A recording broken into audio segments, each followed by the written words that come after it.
Now talk about the coatings. So you guys have both had experience with various types of coatings that can make decontamination easier. And talk to us about that. Yes. So this is go back to that risk equation, right? So likelihood of loss, consequences of loss, and so we've invested a huge amount of time, energy, and effort in trying to reduce the likelihood that people end up with the problem. So reducing the likelihood that they pay for our high cost services, that they have to get Carl and his team in to decontaminate the property, and now that takes place in an environment where the government said, don't worry about it.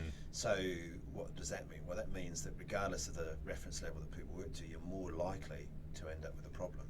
And there are some particular sectors of the housing market where it's an absolute shoo-in. And look, candidly, multi-unit dwellings, it's going to happen at some stage. You can't pick which one it is.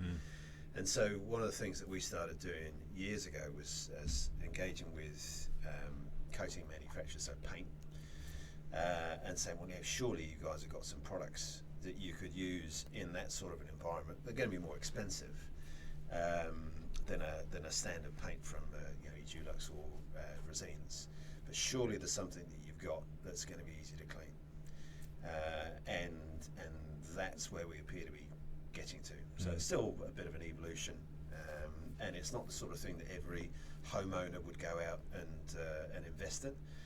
But if you've got a situation where you've got like high wear and tear just through generally living, so you take common areas, for example, of buildings that have lots and lots of foot traffic that are going on with them, the bumps and the bangs and so on and so forth that happen with that. If you've got a multi-unit dwellings where you've got a meth event that takes place in one of the units, all of that can come out and get into the common areas, which then becomes a real nightmare to try and manage for the individual unit itself. If you know that you're in a high risk sector, one of the things that you can do is just keep going through the cycle of, I've got a problem, lots of money on the detailed testing, lots of money on the decon, validation testing, versus can you then truncate that and reduce the cost that's associated with the decontamination.